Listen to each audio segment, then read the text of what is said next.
Hello, welcome to COMP3218's Let's Play for Coursework 2. I'm Adrian Chapman, a lecturer on the course, and with me today is... Hi, I'm Callum. I'm one of the demonstrators on the course. For Coursework 2, we asked the students to build an interactive narrative around a fable. They had a choice of 3 fables, and they were asked to create a game that resonated with the themes of those fables, in which the game influenced the story, and the story influenced the game. So what's our first game today? So our first game is called The Ants and the Golemhopper. Oh, but I'm loving, like, the change of lighting on this was just very nice. Yeah. Thematically, I'm maybe it's spooky or maybe I'm just tired. I'm not sure, but it was nice change. I'm a little concerned that the day-night cycle means that we're losing time. So I'm gonna just start. Okay. Yeah. What's that glowy thing over there? The green glow.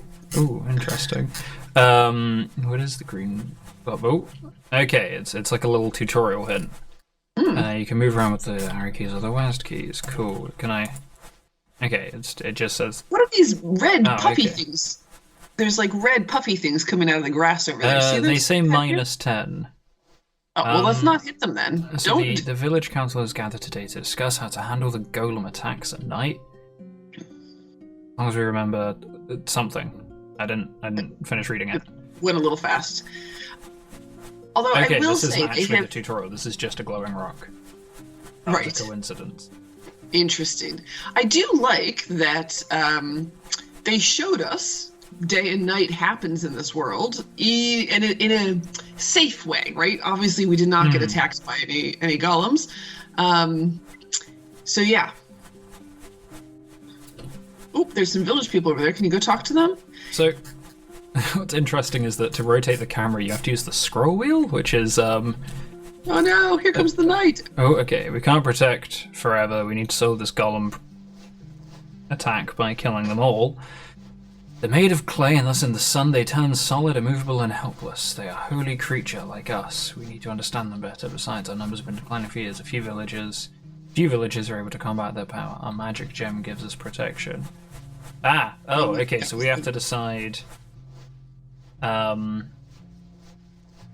the golems during the day, or continue defending. Let's attack them. Okay, so we've had to make a decision, and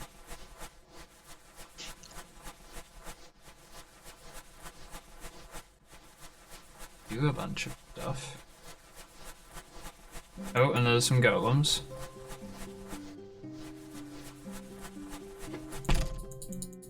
Which we can hit. Right.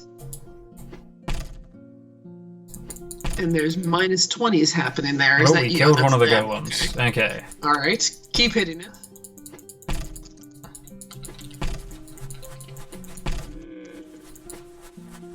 Okay. All the surroundings of the village. Aha! More of them. So wait, did that give us gold? Because we've got 72 gold. What was that for? I didn't see where they came in. We've gone up to 145. Uh-oh, run away! It's dark, they come alive at night. No. He's nearly dead. It's fine. Right, okay. Oh, now you're up to 196 gold now, so... So what, can I repair the walls? Oh, I'm at a -112 wood now. I wonder what happened to all the wood. I can keep repairing the walls.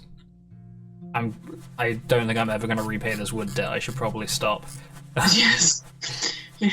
It's amazing how they let you get into that much debt. What can I do here? Buy upgrades. Ooh, that's fancy. Wow, that's... Okay, so I assume this is what the money is for. It doesn't have indication of how good the walls are? Like, how much health they have left? You need to repair them or not, yeah. And I can't buy militia upgrades for some reason. I can't... Oh, I have to upgrade the upgrade shop? Get upgrades? Like gold for killing. Seems like the... How we go out? Ah.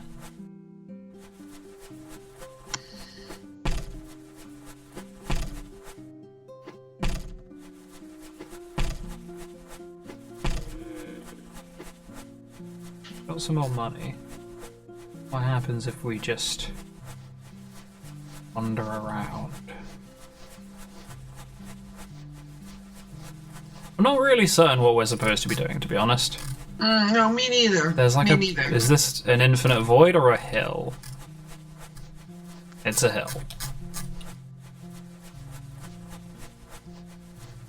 Wait. It seems like golems would be coming from the hills, right? Or am I just... I think this is meant to be a boundary.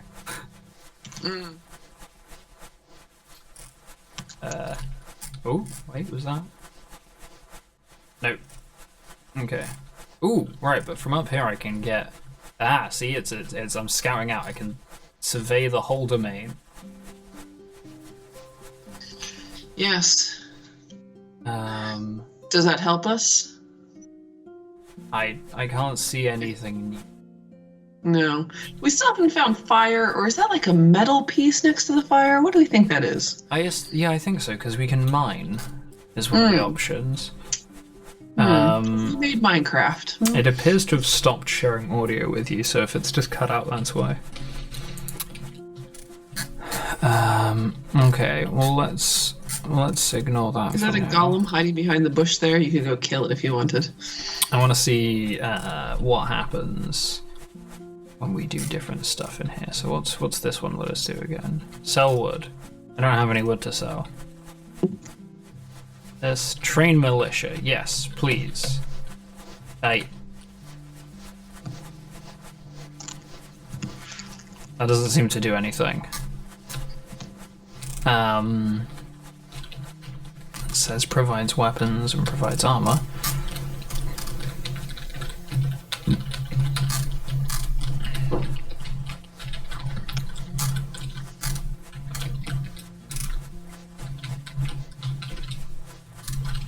Okay. I've explored the surroundings of the village, but it doesn't seem to have done anything. Maybe I haven't explored enough. Maybe that's the problem.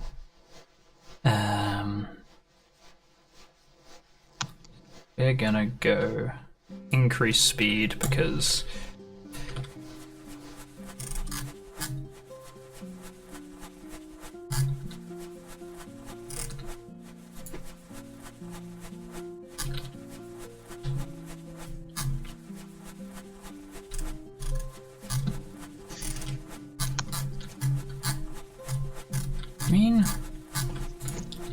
oh, I can get rid of the task for the day by clicking it?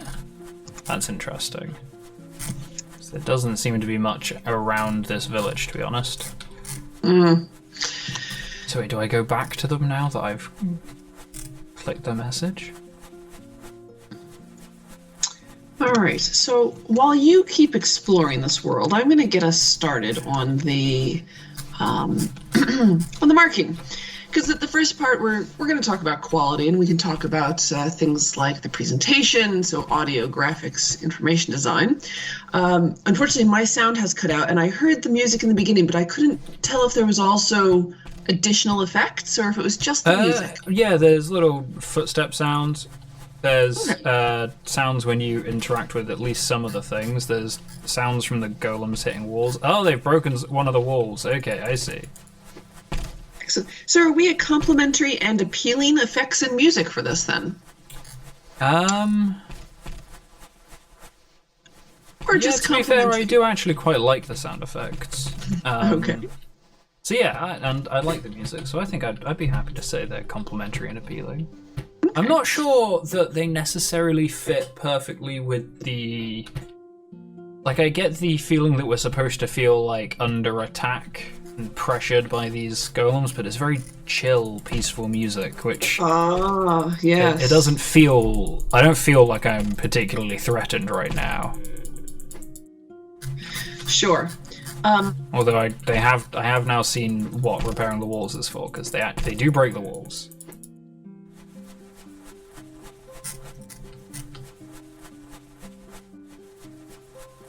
Yeah, I'm stuck. Okay, right.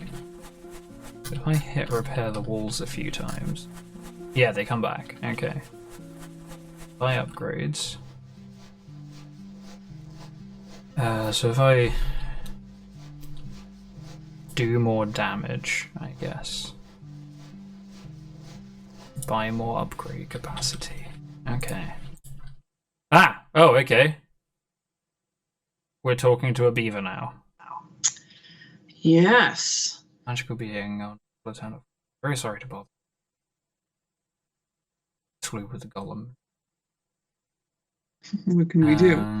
Looking for a vital source of energy, the magic gem that we must give it back. I cannot skip Maybe the a dialogue quest here. boxes. Right. So I feel like on graphics, we are consistent and effective graphics for sure. The question is, are they all the way up to excellent with appealing graphics? I was perfectly happy to call it consistent until we saw that beaver. Which I was okay with the beaver, actually. it looks kind of like some kind of horrific stuffed toy. But it's not like mass. All right, they've gathered again to talk about how to handle them. It was a forest spirit, not a beaver. Anyway. Sure. It's fine. And I like the look of it. Yeah. Yeah. Let's talk too about information design. So the key information is shown for sure. We've got our health, gold, wood, metal, fire. I'm not sure. Well, the thing is, I have no idea what I'm supposed to be doing most of the time. Okay, so I've been given a choice again. So what if I? Who do I? They've asked me to continue defend. I was already told to do this. Wait, is it? It's already started? No, it hasn't restarted because all the resources are here. But yeah, like I don't really know what's going on or what we're supposed to do. So, like, you can see where all the resources are, and there's apparently, I guess, the walls are taking damage. Although that's a bit of a weird place to put it, but. I don't feel like I know what's happening, which... So it is kind of a key piece of information, isn't it? Yeah. Yeah. What do I have? I do still have all my updates. At most key information is shown that I mean, all the elements are there about, there's the how many damage points a golem takes and your health and what resources you have, but we don't have a clue what's going on. No. I also can no longer rotate the camera. Oh, there we go. It's back. That's now cool. That's now getting us down into some of the meaningful play. So we can talk about the game is reasonably complex and there are no obvious bugs, or are we at game is reasonably complex but there are infrequent minor bugs? It is definitely reasonably complex, I think. We've got this upgrade system, lots of different resources, combat, this stuff. Yep. There are definitely bugs though. What was I gonna do? Alright. What was I gonna do? I was gonna add damage. There we go. Sorry. So I think that I've had a few issues with the camera freaking out occasionally. Sure. So I think reasonably complex, but with some minor infrequent bugs. Camera freaking out right there is kind of the statement of that, isn't it? And then there's the fact that we can. What about control? Actually, we have infinite access to wood apparently, or we can go infinitely into debt to keep the walls repaired. Which is it's a pretty minor thing seemingly, and quite an easy thing to fix. But also, given that the whole point is we're supposed to be keeping the walls safe from the golems. Being able to just repair them constantly for no cost kind of breaks the game. Yeah, yeah. I'm not sure that takes us all the way down into game is reasonably complex, but there are minor bugs. But I will absolutely put them between those two things, I think. I would say that this is actually a serious A bug, serious one? because Do you think it's all the way down to serious?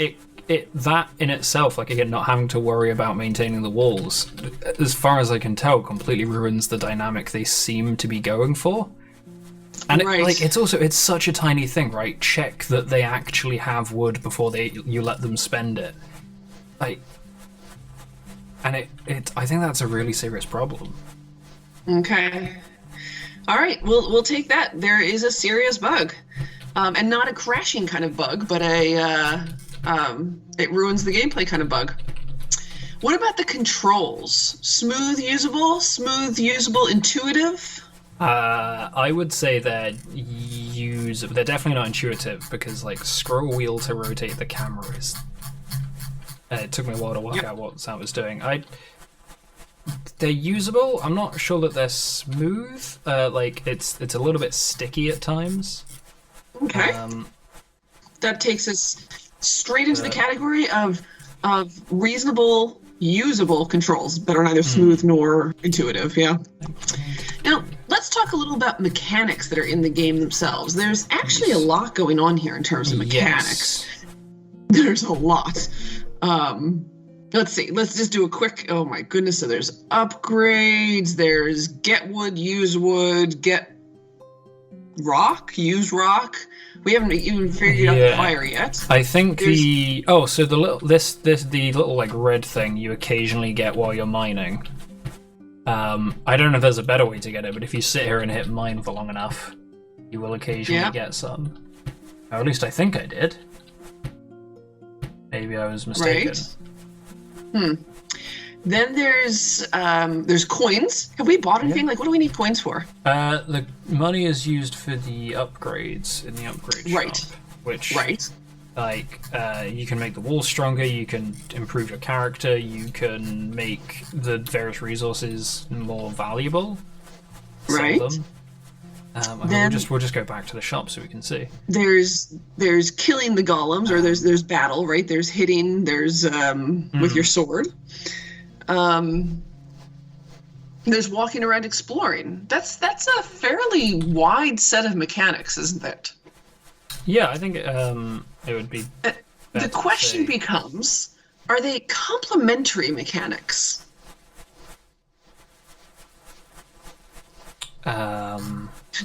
I think some of this, so it feels like we're definitely kind of in a resource management kind of a game here. And I would have said that until we hit the beaver that you disliked, the forest spirit, as it were, who then, it almost seemed like it was going to take us off on a quest of discovery.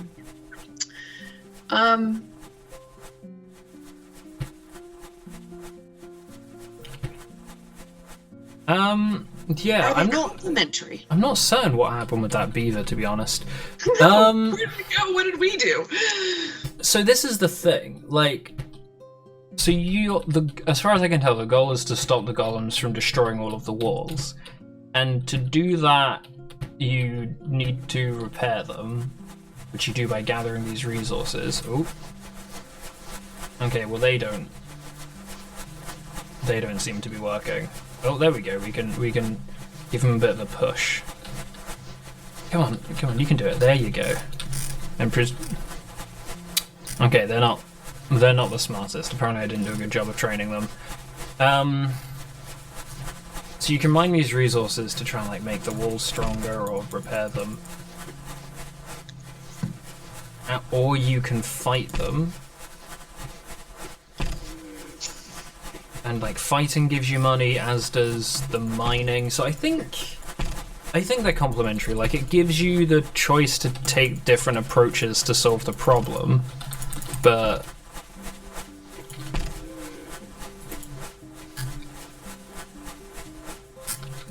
like none of them feel completely like too wildly different from each other, you know?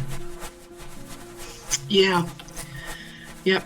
So I feel like we're definitely at a wide, which is kind of up in the excellent, but I'm not entirely sure they are complementary. Okay, we're back to the beaver. maybe a Oh, what's the beaver tell us? It seems to be. Is this just the end of the story?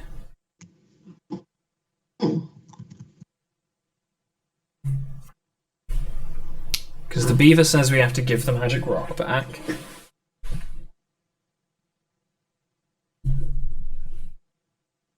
And then the priest says, let's go to the village to give them the rock. And then we're back here. And yeah, I think this is that's the end of the game. Oh. So we got to the same story at that point. Yeah. Okie dokie. Well, all right. Let's, I might, while you go through this a little bit further, I'm going to take a little peek at their game notes. Yes, I would like to know what's going on. It's got a kind of roguelike quality where you keep all your upgrades and resources from run to run. Can I upgrade the militia yet? No, I'm not allowed to.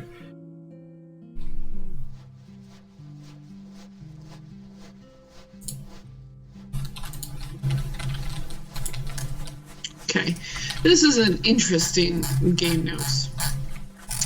Our story consists of events that are connected when a certain number of upgrades are bought. Interesting. Events bring you to new locations and or start cutscenes that give information about the world and a choice. To progress the story, town hall upgrades are required. I paid off my wood debt. The gameplay is connected to the number of upgrades you purchase from the town. Okay. Town hall. Eventually you have to upgrade to survive. Huh. So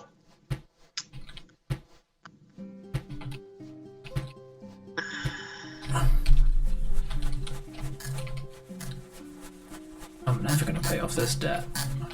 So they definitely, and I'm looking at, it's a very nicely hand-drawn, but very neat kind of map, narrative map. Okay, I'm going to have to restart this. Okay. So it's based on the actual upgrades. Interesting. Oh. Why do I still have the same resources? It saves the game state? I don't know. There's 3 different endings. A massacre of golems. A forest spirit reveals what to do. Peace, which is a win. Oh, the massacre of golems is Gem loses power, so you lose. And another ending is possibly lose gem to the golems, in which case you lose. So,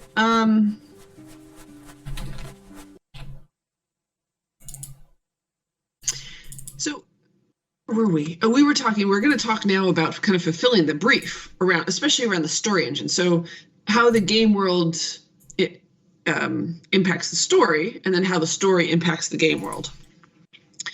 So you can see, or I can get glimmerings of how the game world impacts the story here, and that depending on your choices as you interact with these characters and as you mine and spend upgrades, you can do more things to your walls and protection and have more it's a resource management problem. Yes. And that in itself changes or gets you to certain places in the story. So are we some examples of where the game world impacts the story, or are we at a number of examples where the game world impacts the story in important ways?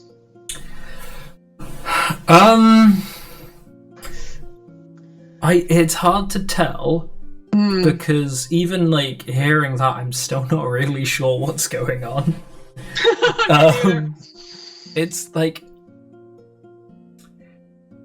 I think it's possible that it's the case that yes, the game mode maybe doesn't impact the story, but the way it works is not at all communicated. So it's like, from the player's perspective, it is essentially impossible to tell what's happening and why. Which maybe that falls under like the agency side of things. Yeah, it's because we don't have interesting choices because we don't really know what's going on. But yeah, it's Yeah. So it, other than like the final ending, do the upgrades you buy, like, is there any narrative in between the start and the like which one of the 4 endings you get, or 3 endings? No. Doesn't look that way as I scan the.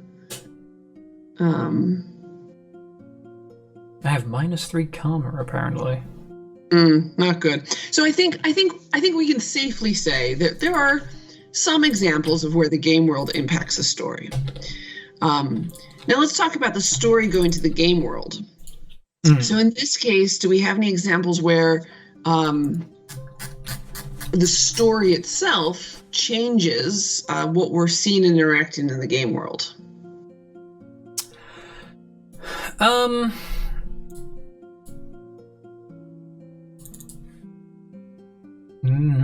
Good question. So we have that thing at the start where it's like, yeah, you have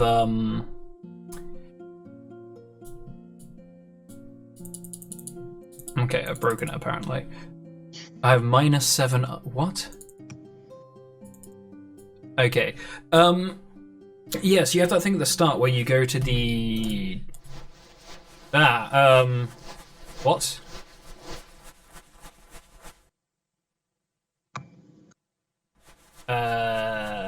Apparently I broke the game. Uh-oh. Okay.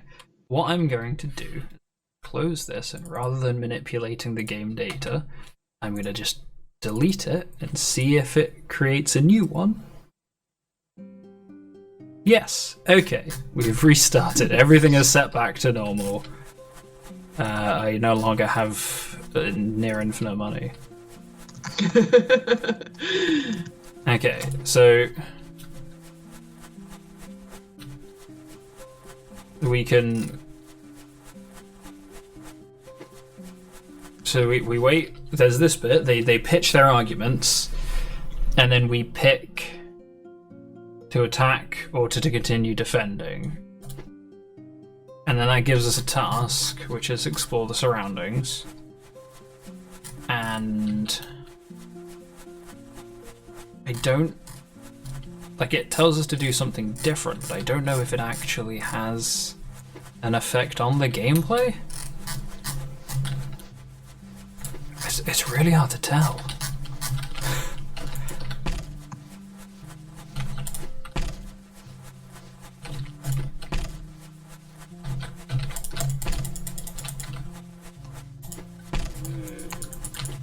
That's really hard. I think we're really struggling with this one.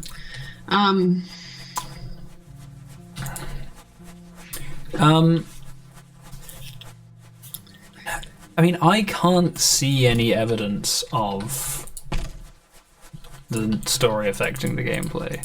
Yeah, I kind of feel like they might have gone the route of the interaction with the characters was it, and that's not really it, is it? Let me see if I can talk to them again during the day.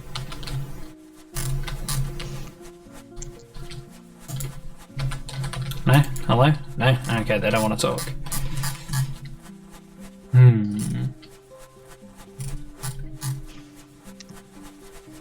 I can cause the militia to spit out 3 people who will maybe do something. Yeah. So while we think about that in the background, let's talk about the agency. So first of all, sure. With an agency, it's kind of the richness of the structure and quality of choices. So branching points, are there branching points? Throughout this entire thing. I think that there are branching points, but I think they are effectively hidden from us. So it's looking at the sketch, it's kind of, in that choice of whether we choose day or night, or attack or defend, and then the next set of branching points are kind of buried in your choices around what's upgraded, what you're doing, whether you're walking around. So they're a bit hidden. So I think there are some branching points in this. And, there's the one right at the start, which is very explicitly laid out. You talk to the two people, and then you pick which of them you're going to listen to. Yep. And what about quality of choices? So, do we have interesting choices? This has actually been, I think, one of the problems through this entire game is we have no idea what we're doing. So I'm not sure we have interesting choices. It's as you say, it's impossible to have an interesting choice if you don't know what you're doing. Right. Like, I'm essentially just acting at random. Yeah, so we have choices, but they're not interesting because...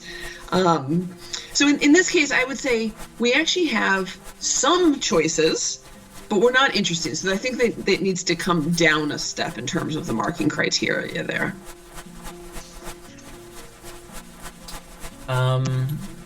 And so we obviously have they do have plenty of actual gameplay decisions about how you're going to optimize and how you're going to defend. Although, to be honest, this seems incredibly easy. Although I say that, I don't know if we've done the correct ending. We got me neither twice, and then fell into an infinite void. But maybe those are both bad endings. No, the beaver was a win. Then there were two other lost endings that I don't think we've gotten to. So I mean, I accidentally stumbled into the good ending twice without knowing what I'm doing. So yep, it's not. So let's talk about kind of the design elements. So first is around the poetics, right? So do the narrative and the gameplay complement one another as the key mechanics are in keeping with the themes of the story? So in this case, it's interesting because a lot of people, I think, fall down a lot of the poetics, but weirdly, I mean, this is the ant and the grasshopper, and you spend a lot of time running around being a little ant there. I actually think the mechanics they've put in are in keeping with the theme very well. The question though is whether it then interacts nicely with the narrative and gameplay. Well, I don't know that it does actually interact well with the theme, because what is the grasshopper route here? Yeah, I don't know what the grasshopper is. You're definitely the ant. Yeah, you need to run around and do work and prepare, but... Well, I wonder, could you play this as a grasshopper just by not doing anything and going out exploring every day and letting the village get attacked? The thing is that there's no mechanical incentive to do that, though. If you just walk around, you will lose, and it's not like that is made to be fun or rewarding in any way. So we've had this with a couple of the other Ant and the Grasshopper games where it seems like the grasshopper route is just don't play the game. Yeah, the grasshopper, if you're playing grasshopper, you're just not playing the game, are you? And that's not the point of the Ant and the Grasshopper story. Yeah. So how about this? Are we at the narrative and gameplay do not interfere with one another, but the key mechanics have little to do with the themes of the story? Or are we at narrative and gameplay have some conflicts? Some of the mechanics go against the themes of the story. So I guess we have, presumably narratively speaking, the different endings are supposed to line up with what you did and what the playing the grasshopper versus the ant route, but I don't actually know how the different endings do that narratively. Mm-hmm. And with the game, it is just. I mean, the other thing is that you don't need to do anything, because if you just sit here and hit repair walls, which apparently now takes a different resource, you can just sit here and repair the walls forever and you won't lose. So I don't know that it is even establishing that as a theme. I don't think it's that they're like opposing each other. I think it just doesn't have the theme present. Not even there. So we're going to say they're not in conflict, but they're not helping, and we'll mark them between two categories for that then. Where is the theme of the? That's in the poetics. It's in poetics, exactly. To be honest, I'd say like if you go down to where it is in port, like at the end of that, it's that the mechanics are opposed or the theme is unclear, and I think the theme is incredibly unclear. Like if you weren't given this in the context of being told this is the ant and the grasshopper, I don't think anyone would predict that, like, guess that the narrative theme is you should be prepared. Yeah.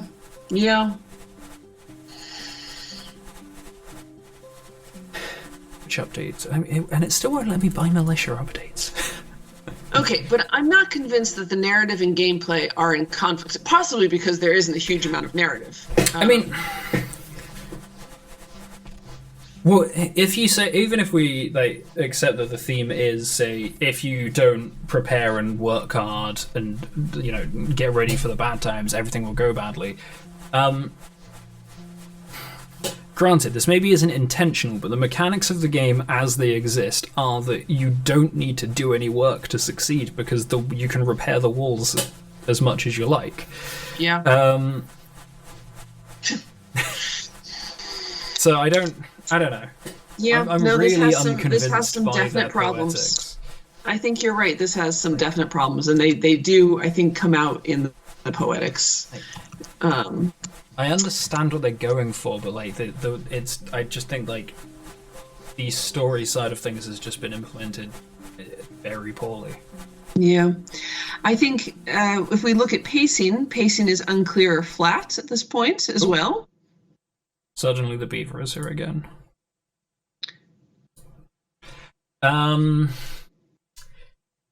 Yeah, I think it's unclear. I don't think it's necessarily flat. Like you've got it does change from day to night, but like sure. I have never expected the end. Like it doesn't feel like anything is ramping up or progressing. No. It's just nothing is happening. Nothing is happening. Bam! Oh, it look, ended. the beaver's there. Yeah. So what about some of the game rating techniques? So we've seen dialogue. We've got a cutscene. We have a cutscene. There was kind of at the very start they come up with there's the text box that comes up with a kind of narration introduction being like, yes, the elders of the village are gathering to discuss their strategy. You should go to this place. Good talk. Yeah. So it's not the writing is not hugely distinct from dialogue, but we've got dialogue and narration, which Yep. So let's talk about feedback. So they used multiple narrative techniques. Yes. For feedback, they were told to focus their efforts on making the game mechanics and gameplay reflect the core dynamic. To do this for a survival game, they added more ways to collect resources and upgrade the resource gathering rates, and attempted to make the combat more interesting by adding a parry action that lets the player block damage if they time a block correctly. Since they chose the moral, the ants and the grasshopper, they chose to base their story around preparation and survival. During the lab, we were advised to allow enough agency such that the player can actively choose not to prepare, which prompted us to change the focus of the player choices to be around community gains versus selfish personal gains. The idea behind this was to make both paths viable. The game became less about encouraging preparation and more about community and how the ants survive by working together. With this in mind, we altered the main gameplay mechanics to be around purchasing upgrades that benefit the village that you survive in, or ones that benefit yourself, which allows you to become stronger at the cost of the village. Another outcome of this change is they introduced two endings. One tells us how survival is only possible through communication, while the other leads to destruction for personal gain. I think that they heard some feedback, it was addressed, but that the changes had limited success in this one. I actually think they muddied the water with some of these changes. Yeah, I also would not have guessed this was a survival dynamic. Nope. There's I can see what they meant and what they were going with all of those, but I think it just hasn't worked. Yeah, no, I agree. It wasn't addressed well. But there have been some positive changes, but it just wasn't done well. Like, I didn't know about the power mechanic. I guess that does make things more interesting. It's not easy to do. But all right, shall we move on to the next game? Alrighty, and now on to our next game, which is Dice and Vice. Oh, okay, we don't have options. It's taunting me with that. It's a nice title screen though.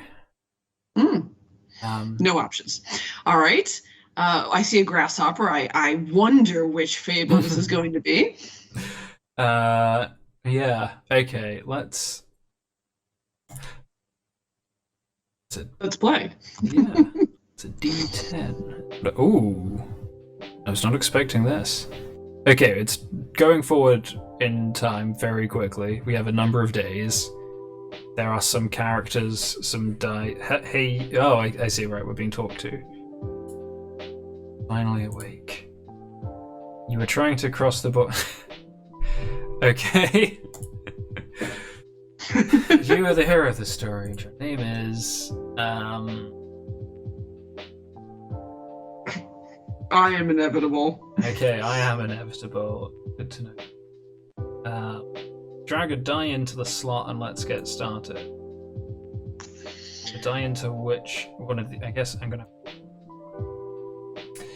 I guess one of these dice. This slot. I don't know. So we did ECS Jumpstart and got. Something happened. It disappeared. Okie dokie, but we've got opportunity 03. The time is ticking up, and you're being welcomed to Southampton by a lecturer. Okay. Over the course of 6 hours at 1 a.m. Oh my goodness, no way. That sounds like the kind of thing that would result in someone getting in trouble. Right, I will tell you how this semester is going to run. The aim is to graduate. Working hard will take you far. Some say it's not what you know, but who you know. Gaining friends will help. You can't please everyone. Ignoring basic tasks is convenient, but neglect will eventually take its toll. Some tasks with multiple dice slots. I mean, up until here, this seemed like just good general life advice, but tasks have multiple dice slots and need a specific score to complete. Get a good night's sleep and fall downhill from here. You get this feeling this pair of students, have been stressed and they want to share their experience. No sleep and This feels really familiar. I don't know why, but this game feels very familiar. And I have a feeling that in a previous year we've had something with a game with a similar kind of premise where it's you are a student and you have to balance daily life stuff. It's not that kind of life simulator isn't exactly super uncommon, but I'm just waiting to see whether I don't think the days will progress until we've slept. They have not. I've been watching that myself, and so they haven't changed at all. That's good. I'm glad to know that they will. I see. They require us to refresh our dice entirely. Oh, that's nice. The highlighting of the numbers. Good night, Thanos. Okay. So we need to roll more than 2 to wake up, which successfully done. Okay. The first of many mornings to come. So now we can work, we can party, or we can shower. You don't need much to shower. You just need. I think this is a good start. How many rolls? Oh, we have opportunities. Is that the number of dice we have to roll? Is that what this is? I'm Bobby Proper. It would be nice if it paused the timer while we're talking to people because it goes very fast and I am. It does. It right. does. Propositional logic 2. Harry Potter, My Hero Academic Integrity, or Charlie's Boozer's Sales Leaflet. Let's see it. Let's go for a proper study hard, don't party run. You should read Syntax Wars, The Enumerator Strikes Back. I'm Harper Hedonist. I am drinking water. No coffee. Okay, so we can sleep. We can go to a house party. We can work. So let's work, I guess. Because it's been 3 days without sleep. I like the dice sound when you roll. Okay, yeah. It is quite nice. Oh, okay. We have to wait for the dice to refresh. I see. So we gotta just keep rolling until we get. Okay, there we go. We done did it. Can I? Hey. Washed your hands before touching that book. Oh. I think we might be about to fall unconscious. Quick, sleep. Oh no, I can't sleep. I'm talking to someone. Obviously we're studying game design.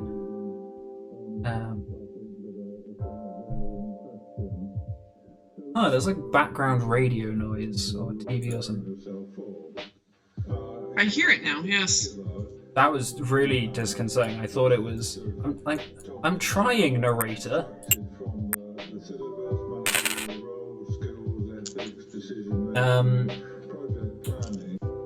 Yeah, I genuinely thought that was coming from next door for a minute. Right, let's wake up. We failed. Let's try to wake up again. There we go. So I don't see what doing all of this. There's no feedback yet as to what doing all. We've slept a lot. We've had a shower. We've talked to people. We've read some very important things, but I don't really see what We've got a new character to interact with. Why am I suddenly really tired? I was fine. Bobby is like Hermione Granger with a fedora, so why not? I can't actually see what my options are anymore. Okay, there we go. I don't know why I'm suddenly really tired, but I guess I should sleep.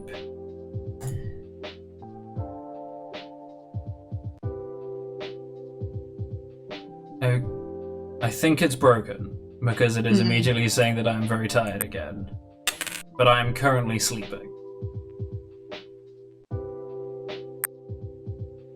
Oh, I see. Bobby gives us a D20. Okay, we're awake, and we are immediately getting the "you are too tired" effect. Oh.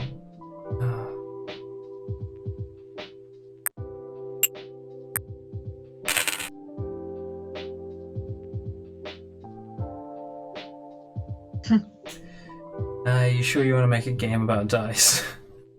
Seems kind of boring. Okay, I'm going to restart this and see if it doesn't break this time. So we think it's broken. See, that's the wonder, right? If it isn't, that is significantly worse, because that would be a horrific decision. Yes. All right, let's. I'm going to be Jason this time. Let's find out what's going on. Okay, well, you start. Oh wait, we could have skipped the tutorial. That's what that's for.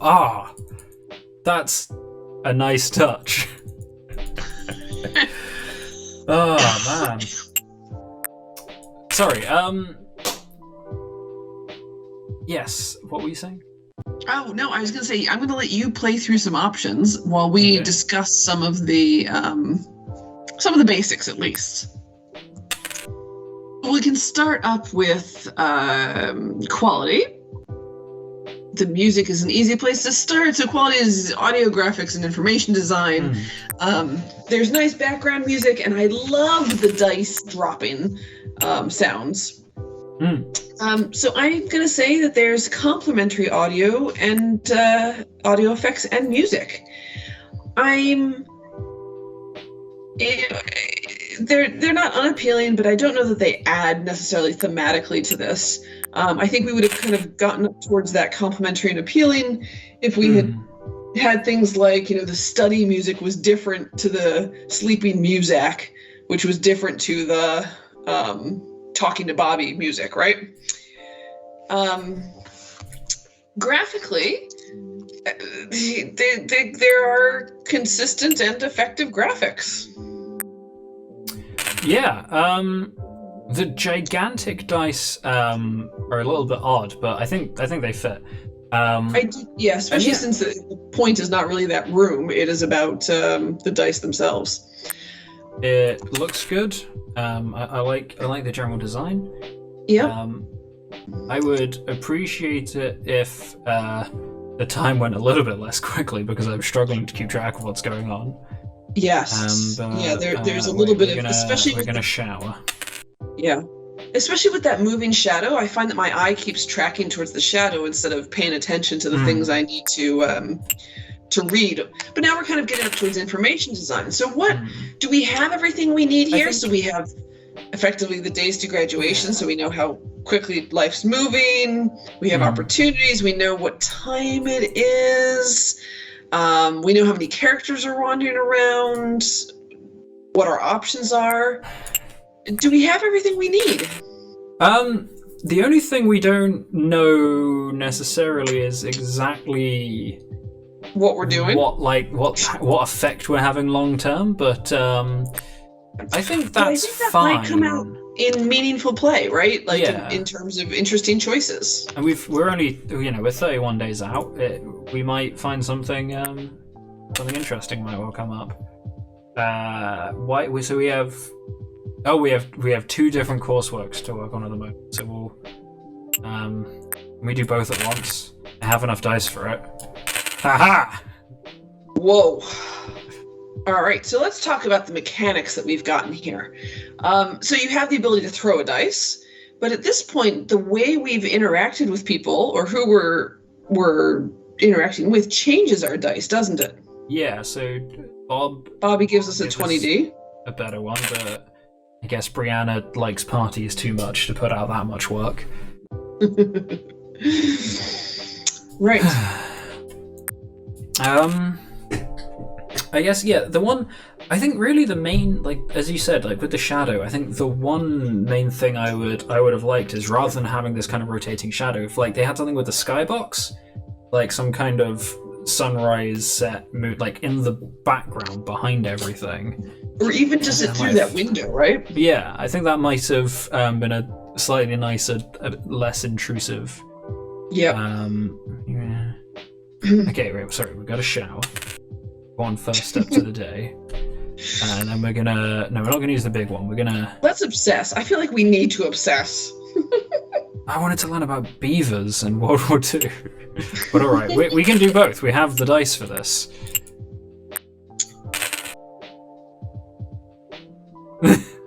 Is it good enough? Can't leave it unfinished. And this is why ants are the best animal out there. It said beavers. Why do we get? Okay, well, we're out of stuff to do today. Might as well go to sleep. We can obsess some more. I don't know why that's not constantly an option.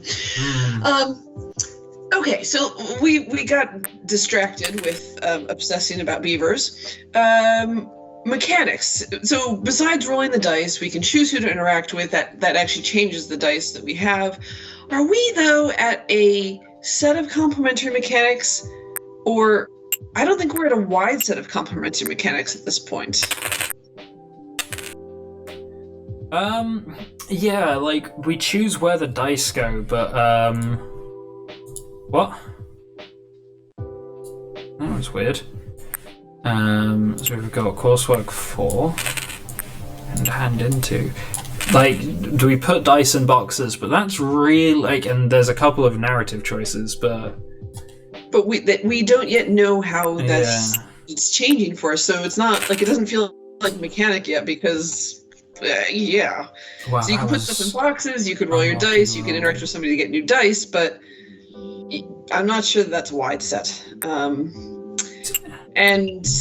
I'm sure they're complementary, but we can't really see how that's playing out yet.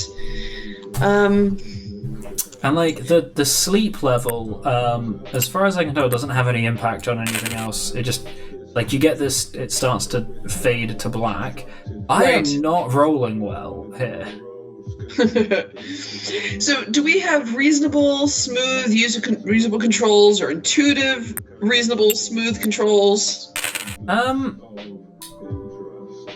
The controls, I think, are mostly pretty good. There's one slightly annoying thing, which is every time a dialogue box comes up here, it resets whatever you were doing. So if you've put dice in there or if you drag them, it just dumps them all back here, which is a little irritating. Yep. There we go. So I'm gonna say that they are reasonable and smooth, with a little bit off, just because I think that dialogue box thing does get old really quickly. And what about complexity and bugs? I haven't seen any bugs. The question, I think, is kind of coming around to how simple is this game? I mean, like, there's a lot of nice animation and stuff, but stop. Why is it suddenly really tired? It's basically like you pick to do a task and it does a random number generator. Okay, what? How do I literally cannot see anything anymore.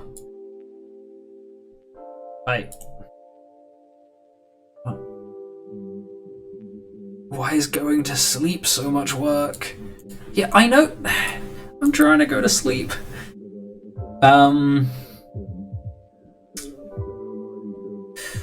Yeah, I don't know that it's that complex.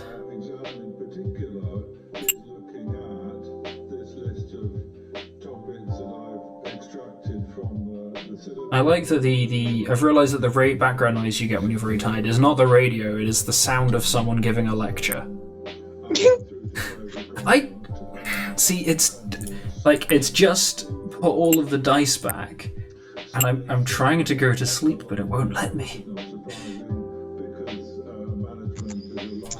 Yes. So I think we are at the game is reasonably complex, and there are no obvious bugs. Hey. Oh, okay. I still need to sleep though. I mean, this feels like a bug. If it isn't, I'm very angry at the people who made it because it makes it almost impossible to play.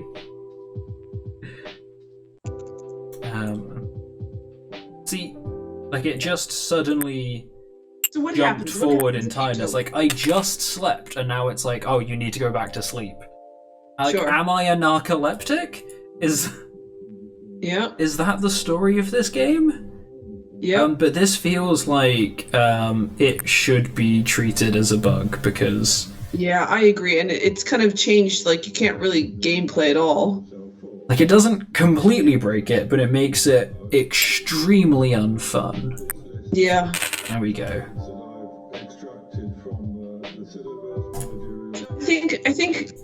I think I'm going to take this to... the game is reasonable, but there are minor bugs. Okay? Well, I know that's bigger than a minor bug, but it might actually be part of the game itself. The thing is, I'm also... Like, I feel like it's... Like, there is complexity there, but I'm not certain that it... Like, I don't know that there's that much of it. Yeah, I do feel... I will... Okay, it also won't let me wake up now, so... That this game is very simple. Okay, it's definitely broken now. I can't wake up. All right, I think we've shown, right, the game... I think I've been worried that the game is very simple, and I think we're actually seeing that there are some bugs in here. All right, we've got to restart. So I think that's definitely a serious bug. There's a lot bug. right there. Really bad timing for them. Right. So while it reloads, let's move on to fulfilling the brief. And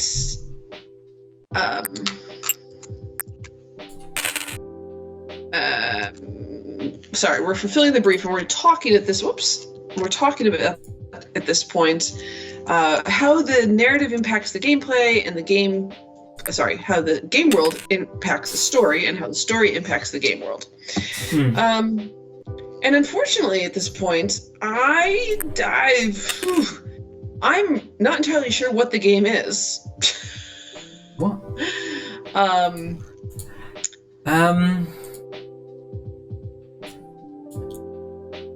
Yeah, it's... Tell you what, this time I'm gonna go straight vodka. Well, that made me noticeably tired.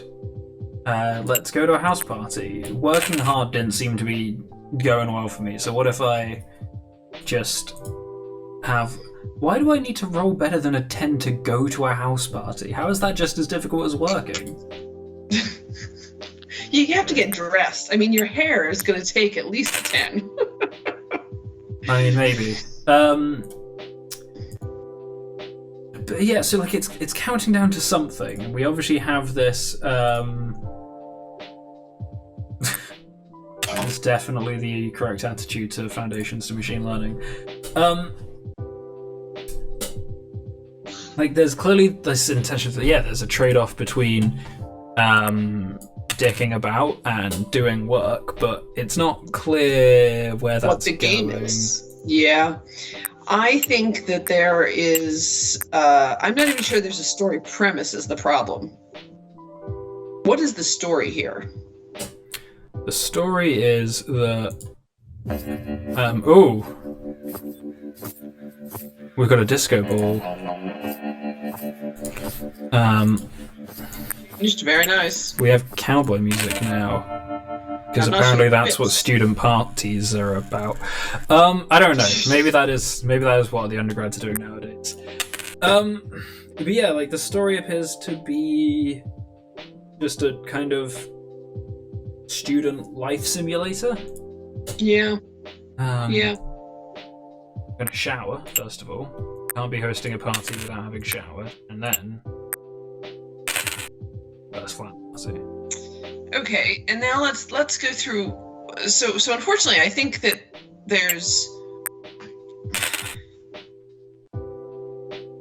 double one. So that's horrific.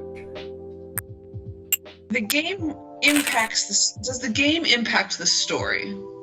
I guess. How about this? If we say that rolling the dice is a game, that's a big stretch. But if we say rolling the dice is a game, it changes, and where you choose to place it changes. Like you drank the alcohol, you immediately got sleepy, right? Yeah. So we could say that there is there's some sparse examples of where that game impacts the story. Yeah, I mean, that's a mechanical influence though, isn't it? Like, you get tired when you do a specific thing, but that has an effect on the gameplay because it gets harder to play when you're tired. Like... So is this now one where they've shown how the story then impacts the game world? That you're getting tired and so now it's harder to play? Maybe. So I think, like, we have... So this time, going to parties, we've got a different... one of our friends is different. Okay, well, it desperately wants me to sleep again, so... and Harper has a worse die than Bob, or whatever the other guy's name was, does. So I think what they're going for is, like, your gameplay choices change which friends you get, which changes which dice you have available? I mean, that's just rude.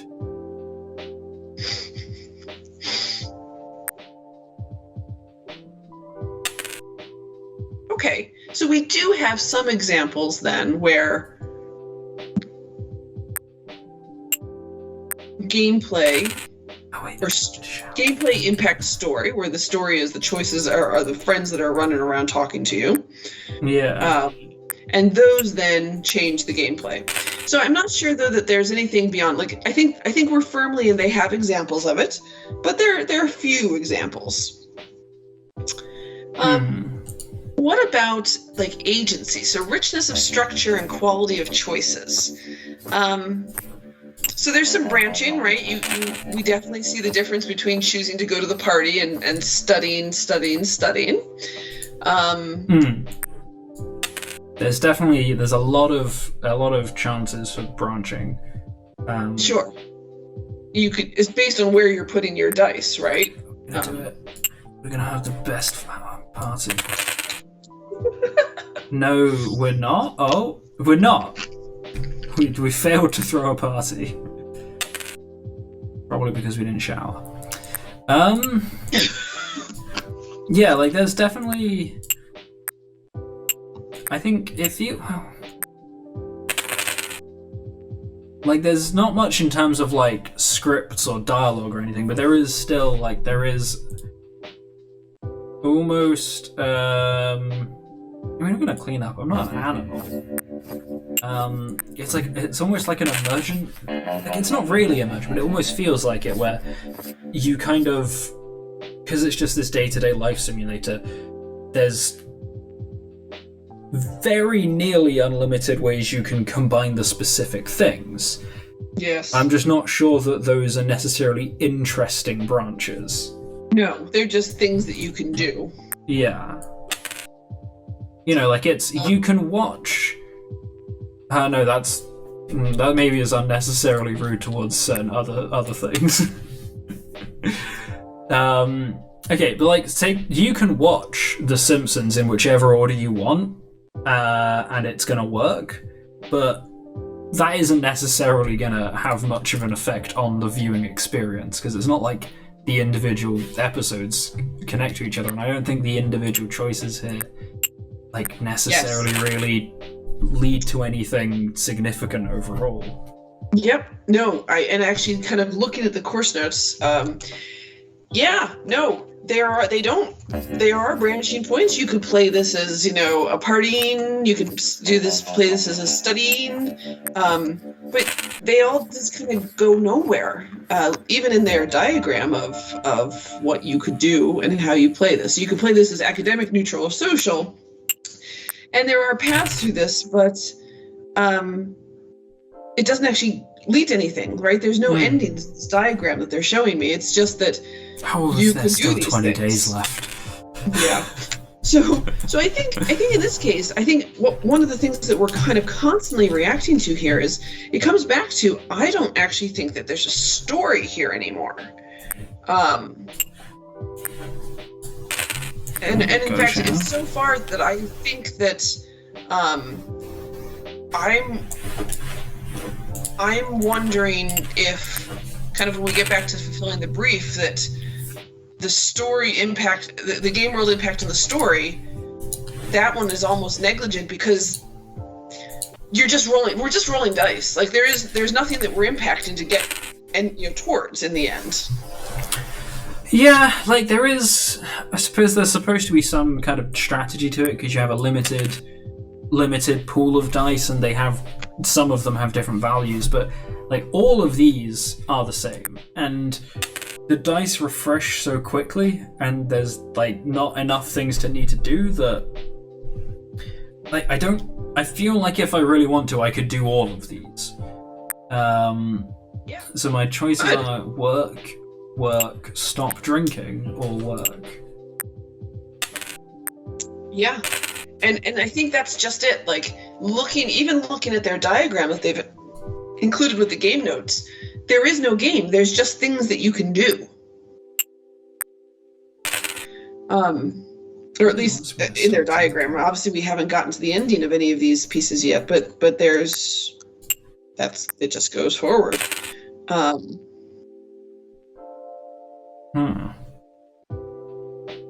What about agency? And I think this is kind of severely problematic here, because the quality of choices, like, why are we making these choices? There's no interesting choice. The player agency is particularly problematic, because we don't know why affecting this. I don't feel like I have any real reason to be doing one thing over the other. Nope. And also, like, in terms of the way it's set up, right? Like this is a sort of life simulator type thing. I feel very restricted by the options that I am provided with. Like, I want to do things that are not available on this screen. Yeah. And I get that, like, yeah, you're gonna have situations like, okay, do you need me to hold your hair? Hanky, I love you. Oh, that's nice. If we move on to the poetics, kind of continuing what you were just saying there, the question is, narrative and gameplay are in conflict. The key mechanics are opposed to the themes of the story, or the themes of the story are unclear, or mechanics are very simple. So in this case, we have very simple mechanics. The theme is completely unclear. Yeah. The key mechanics, there is no narrative. There's very few mechanics. Yeah. It's what's going on here? What are my options? Night off. Skip the party tonight. No. I'm gonna shower. Yeah, I agree with that entirely. It's just like, for instance, so this is clearly meant to be about the ant and the grasshopper, right? Very clearly set up in that way. But if you look at it, like, showering costs nothing, and maybe they're just trying to make a point. In which case, fair enough. But there have been situations here where the grasshopper party route requires a higher roll than doing work, which just feels wrong. And like here, I only have the option to do work, study, or don't party. It feels like not partying being an option I have to roll for is a bit of a weird one. Yeah. So pacing-wise, given exactly that, so obviously they're thinking that the days ticking down is some attempt at pacing. Yeah. But otherwise, kind of pacing is unclear or flat, right? So the where are we? Obsessed. There we go. Like the number of dice you need to spend and the values you need to roll on to achieve these tasks does seem to be increasing. Bobby's decided to be friends with me now. I don't know why, but there we go. So they do increase. Some ascending pacing? I think there's some, but I don't feel like things are getting more intense. So there's an attempt, but it's not done very well.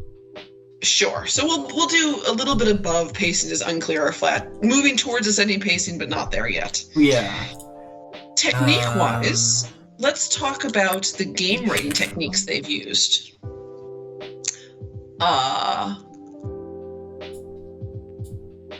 Let's learn some fun stuff about beavers in World War II. So we've got there's sort of dialogue. Yeah, sort of. Like characters talk to you, but it's in the same way that all of the narration is in, which is essentially people are talking at you. Yep. And if you're being generous, you could say that these descriptions of the characters are arguably a form of game writing, but that feels like it's kind of pushing it. So I'm going to say they use at least one game writing technique, and I think that's fairly generous, to be honest. And they make a lot of use of the dialogue, the kind of people talking to you, at least. Yep. They do quite a lot, and they give you a lot of the branching is done through those conversations, right? Someone comes up to you and is like, "Hey, what are you drinking?" And you have the three options, which is different to the dice-based options, but it's just. That's about it. Yeah, I agree. Let's talk about their feedback then. So the most important feedback they received after presenting their idea was that it risked creating a piece of interactive fiction rather than a game. and they wanted to create a game where the progression of the story for the player's character is the main focus, but they had to make sure that they weren't just making a digital novel. Yes, correct.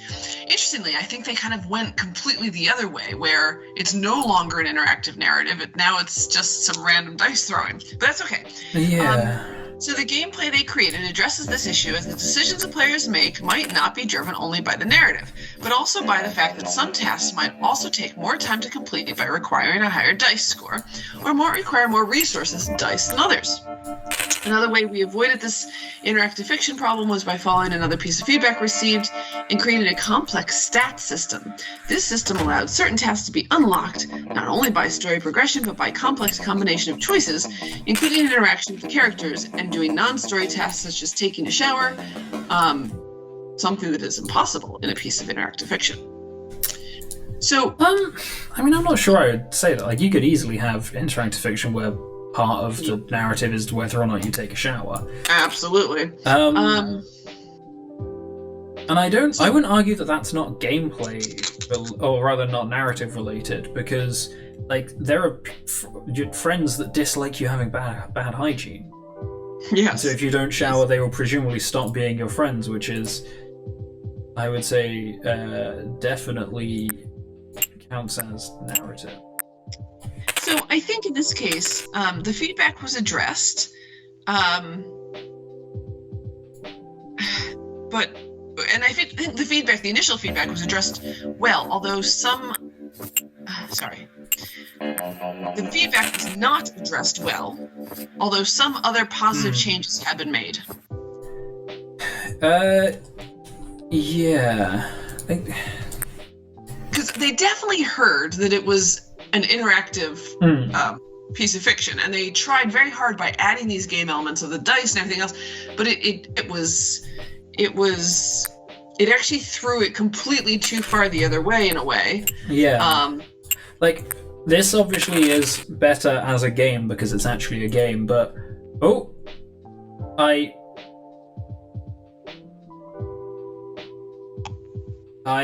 had finished. Apparently I graduated the first despite the fact that I focused on only partying as much as possible. Like, I did do some of the work, but like... Also, I showered every chance it gave me, and I have been given -41 for hygiene. Which seems kind of rude.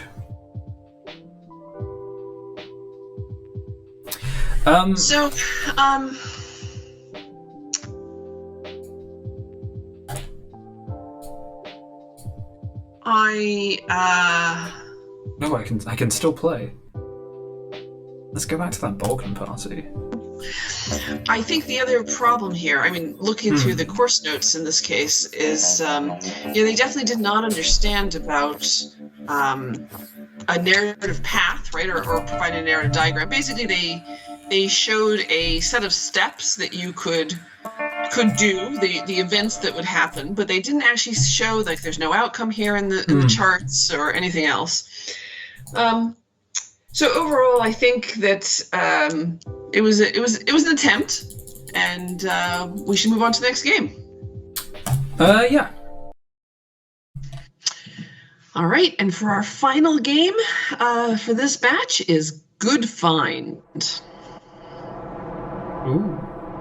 Again, a nice title. I'm going to turn this music down because, holy crap, it is loud.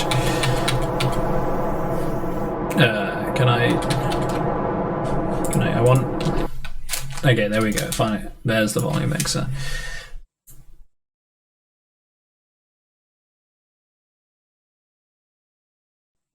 Yep.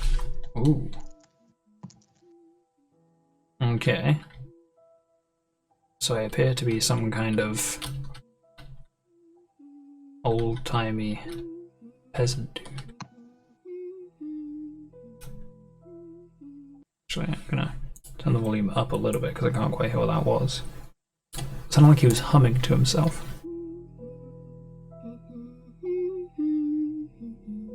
Welcome to the castle, traveller. Yep. 200 people in the castle. Press E. Good finding to you, traveller. Someone is definitely humming. We've got nice music. Slightly sinister, classical type. Oh, it's a ghost. Ooh.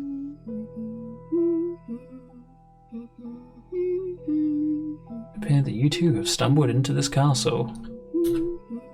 Let's tell you, this place, it traps travelers in, much like it did to me. I have experienced, through my time here, the castle's foul magic corrupting me, weakening me, hence my ghostly form. I've found a way to escape this building, but chosen not to, apparently. There are objects here that have absorbed the ambient magic. Through exposure to magic words of power have been made on them. What? Through exposure to magic words of power have been made on them. Okay, right, I did read that correctly. Yeah. These words are the key to our escape.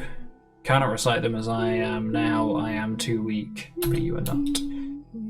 Found notes from a previous traveller with hints on the locations. There's a lot of front-loading of story right here. In order to escape this place, I plead you follow the hints I give you to obtain the correct words. Please be careful. Once you learn a word of power, you cannot unlearn it. Yeah, why would I want to? I will give you hints one at a time. Your first clue. Signed, sealed, and delivered. So I guess we find a postman. Let's see what's over this way. There's some spikes. And some stuff blocking the hallway. Can I? Rocks block the way to my passage. You turn your attention to the lone candle. Word of power. I don't... If I reject this, can I come back for it later? I don't know. Yes. Okay, I can. Good. I don't need to make a decision yet. So do we accept it or do we reject it? Well, they said the clue we were given was signed, sealed, and delivered, and I don't think something carved onto the... I feel like they want me to find a letter of some kind, right? So let's... Oh, we've got... Okay. So they've given us these hints to go around and try and find words of power, but it appears quite easy to just stumble into them. Like, I've already found 3 by accident.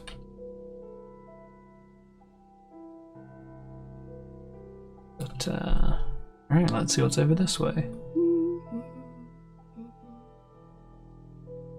Oh, we've got some swords. Can I take the weapons? So the truly gigantic sword. Of course, it's got a word of power on it. Why wouldn't it? You do have an inventory. I'm surprised you can't take the swords. Yeah, what I was hoping for is that daggers and arrows and all sorts of helpful-looking things, huh? But no. Oh, and take this one. And the anvil. Oh, look at that! It's a word of power. And some forges, furnaces. You find nothing of note on top of the drawer, so you open up the tables. Oh, it's a false bottom with a key. Ooh, an actual item. That's exciting.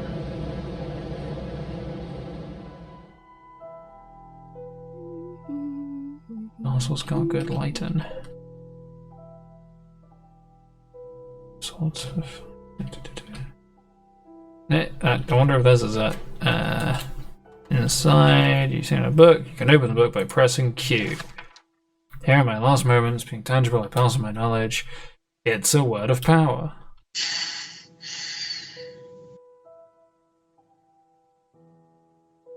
When calm, I like to reflect. Heavy as the hammer, but have you tried lifting me?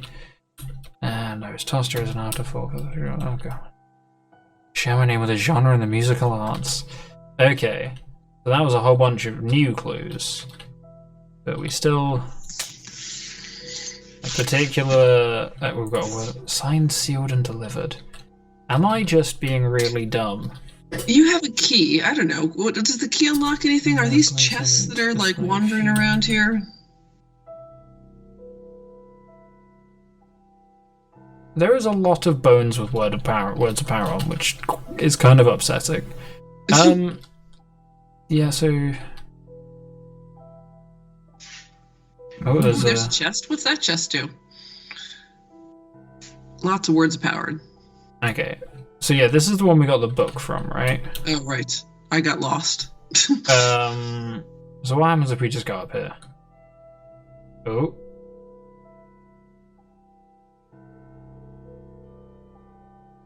Okay, well this is not even slightly sinister, is it? This is very concerning. Okay, so I think this is just the you go here to try and escape. I'm going to go back and talk to the lady, because maybe she's interested in the book. No, we still need that first clue.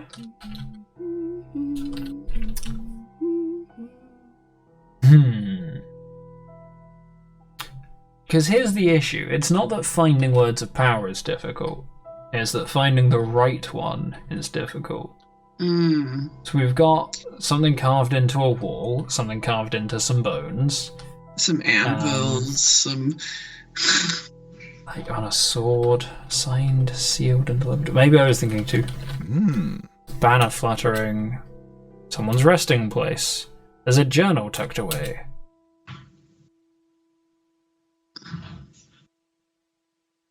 Huh. I'm going to be really loose with the interpretation of the phrase signed, sealed, and delivered and go with this one. Okay. Because he's sealed away. The journal's been signed. He has been delivered from life. So... first clue. Yeah, that's the...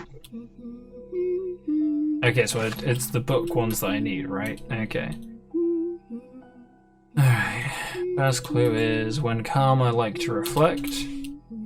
Heavy is the hammer, but have you tried lifting me? Toaster is an afterthought for sure. Share my name with a genre of the musical arts.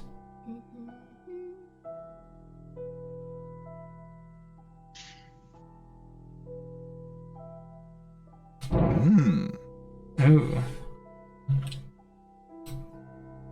I don't think that fits with any of them. Then we've got a big old two-handed, a great sword.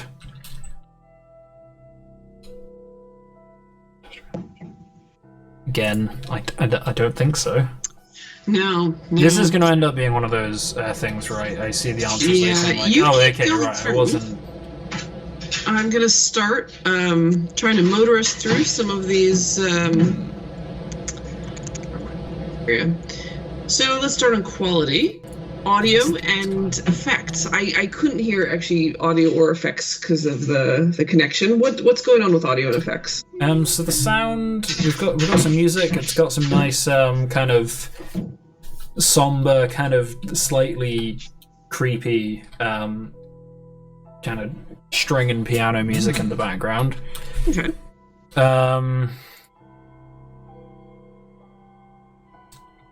So that's good. We've got some audio effects. There's... Ooh. So complementary audio and effects. Yeah, and well, we've got occasionally when you inspect things, your character does a little satisfied hum. The ghost lady hums to herself, which is a little unsettling. And I think we're in the same place with consistent, effective graphics. And the question becomes around all key information shown. So we see our inventory, our words of power. It's nice when we interact with an object, it comes up right in the middle there, so it's easy to see. So is all information shown except for what in the world we're doing? I've only got...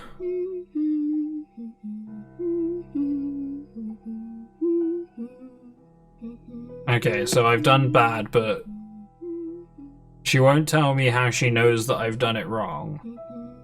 Why wouldn't you just tell me which ones I need? But apparently I've messed up. Okay, I can't learn anymore. So while you're messing up, you could walk around, you can talk to your NPC in a limited manner. You can inspect for words of power. You can pick up things in your inventory, although we haven't actually used anything in your inventory, have we? Well, the key was used to acquire the book, which has a bunch of extra clues in. What's interesting is that we're given 5 clues, but we only can learn 4 words, so I don't know... Unless the first clue was to find the book. Okay, so we lost. Are we missing any other mechanics? So the mechanics of walking around, reading. Any other mechanics? You can choose whether or not to learn a word of Except power. a word. Yeah. That's and you it, can pick up something into your inventory. Yes. So is this a wide set of complementary mechanics, or is it a set of complementary mechanics? I mean, I think it's a pretty small set, to be honest. I'm wondering the same. I think they're complementary. I don't think they're just consistent. Are they consistent or complementary? I mean, the issue is that I don't think there isn't really enough there for them to complement each other. Like, you can move around and interact with objects in a specific way. Yeah. Like. Yeah. We'll go with it. They're consistent. Okay, so all right. So now let's talk about the story, right? Fulfilling the brief. So we're interested when the game world interacts with the story, and the story interacts with the game world. Interesting. The clues are different each time. Well, we wouldn't want to get you bored, would we? I guess. Right, I'm just going to write these down so I don't have to keep going back to the book. Because it's kind of a pain to read through. Right. So, sorry, it was the brief next, right? Yeah, we're in the brief. So how does the game world impact the story? So how do choices that you make playing the game change the story? Well, if you do it wrong, the ghost lady gets really mad at you. Okay.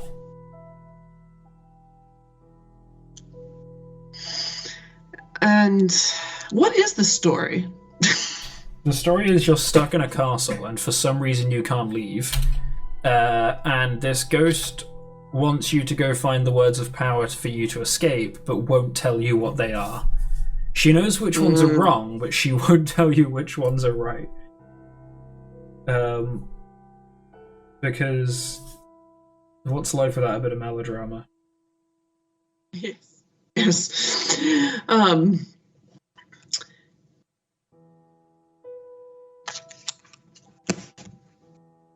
Let's see then. So the game impacts the story because the choices that you have, the words of power that you have chosen to put in your speech bag, change. They change an ending. They actually change more of the story. But they change the story. So picking up into your game bag, making that choice in the game changes. So we have a few sparse or minor examples in the game. Yeah, but I don't. Yeah, so we've got that basically the one way in which the gameplay affects the narrative. Yeah. Now, what about the story affecting the game world? Well, there doesn't appear to be any narrative choices to make. No, I actually think they haven't done it at all here.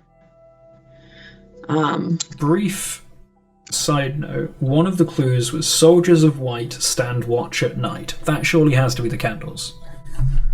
I'm just gonna... Probably. Yeah. So agency, so we're talking now about kind of the branching structure and the quality of choice you're making. I'm just going to check the game notes really quickly for what they've done. So, it's hard to read.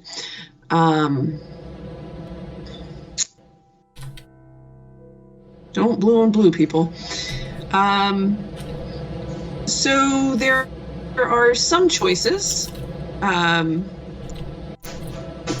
where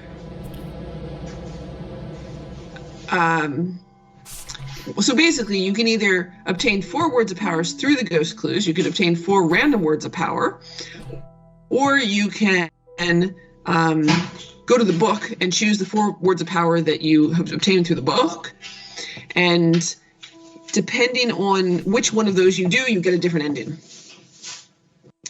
Okay. So in this case, I actually don't think that there is a branching point, and it's basically your decision to follow a ghost, follow a book, or just randomly walk around. So I think in this case we're kind of at a few minor branching points. Interesting. And agency-wise, I'm not sure that. So you have choices, right? You can follow the ghost, you could follow the book, or you could just walk around aimlessly. And so you have choice, but I'm not sure they're interesting choices because there's no other feedback about what you're doing, right? There's no extra clues that maybe that ghost you shouldn't trust, or maybe you shouldn't pick up that first word immediately, but you have to know or have some other feedback as you're looking around. And like, so when I in the last run through, I tried to go through and do the ghost's clues, and I learnt a word of power. Then I went back, and she just gave me the same clue again. So I assumed that I just only got one clue from her, but this time I've learnt one, and I went back and she had a go at me. So I don't really know what we're supposed to do here. Yeah. What do we do? Is kind of where this kind of keeps falling down on this particular game. Let's talk then about kind of the poetics. So looking at design elements, which is poetics and techniques. Narrative and gameplay are in conflict. The key mechanics are opposed to the theme of the story, or the themes are unclear. Mechanics are very simple. So the mechanics are very simple, but I'm not sure that the narrative and gameplay are actively in conflict. Sorry, what is the theme here? Look before you leap, I think. Oh, right, yeah. I guess that makes sense. Yeah. The problem, though, is you're looking to your heart's content, but you still haven't found anything that indicates that the book is better than the ghost is better than random, right? So you are looking, but you're still, there's no informed choice here.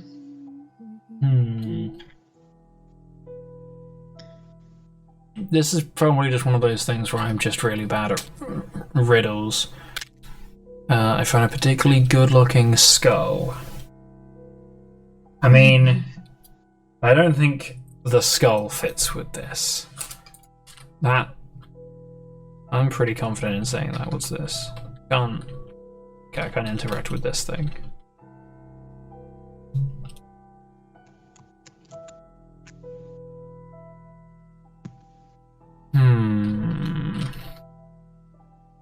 Because also finding which things you can interact with is very much trial and error, and it's a little bit annoying. Yeah, you have to bumble along, isn't it? Stone tablet. Is this signed? Like, wait, so this one is... There's a box, an unopened box. There's a stone tablet in it. Is this signed, sealed, and delivered? Yeah, why not?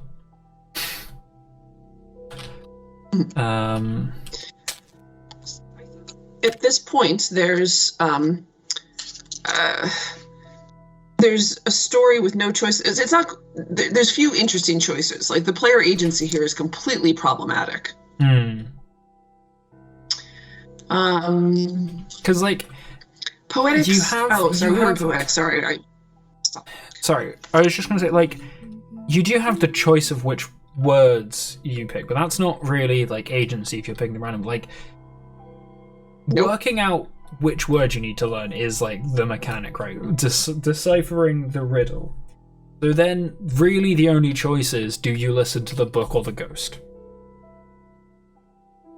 Yeah. And there's nothing to make that an informed choice in any way, right?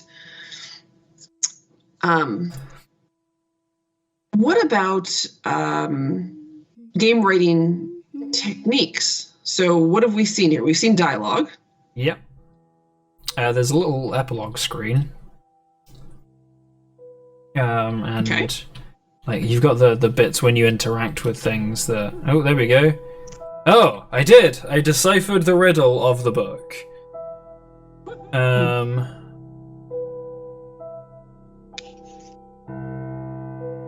Okay. So I escaped, and the ghost woman didn't. Which may or may not be a good thing. It's not entirely clear whether that was the good find. Just don't know, huh? Alright.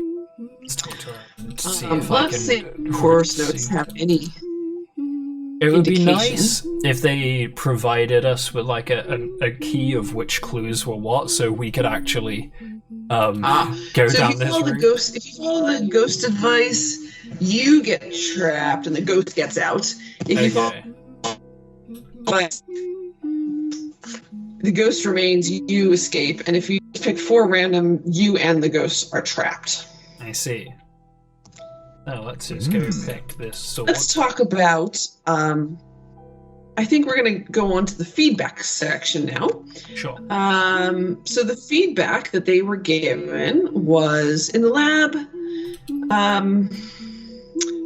they were going to have an altar room with 4 words of power. A suggestion was that it would be more interesting if the player had to go around and look for the altar, so they added basement rooms and for the altar. And initially, the hints for the 4 correct words was to have signs around the map giving suggestions for each word. However, the feedback was that the 4 correct clues should be in one location, so the user does not waste all their time looking for random clues. So they put them in a chest with a book with riddles, and opening the chest has a lock, and they have to look for the key. So I think they heard the feedback, and I think they did implement some pieces. I'm just not sure that it had, I think it had limited success, what they've done. Yeah, that's interesting. I actually disagree with one of the points of feedback there, but I see what they mean. Huh.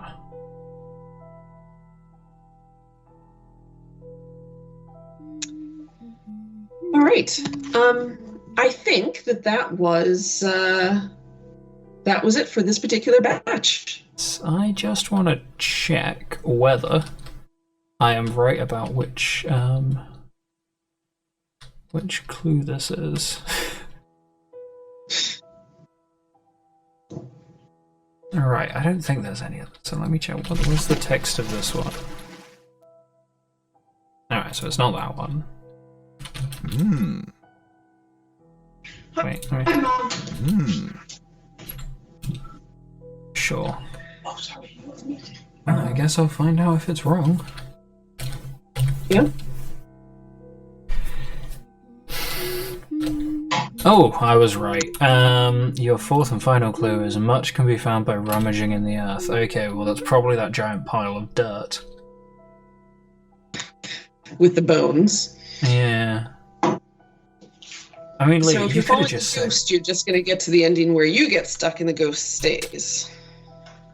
Unless I'm wrong.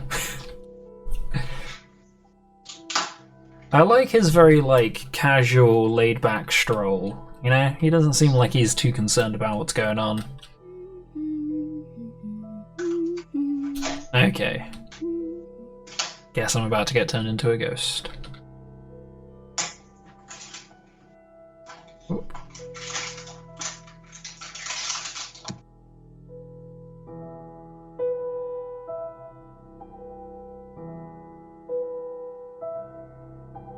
Okay, yep, there we go. Alrighty, we saw the last ending. Thank you so much for playing.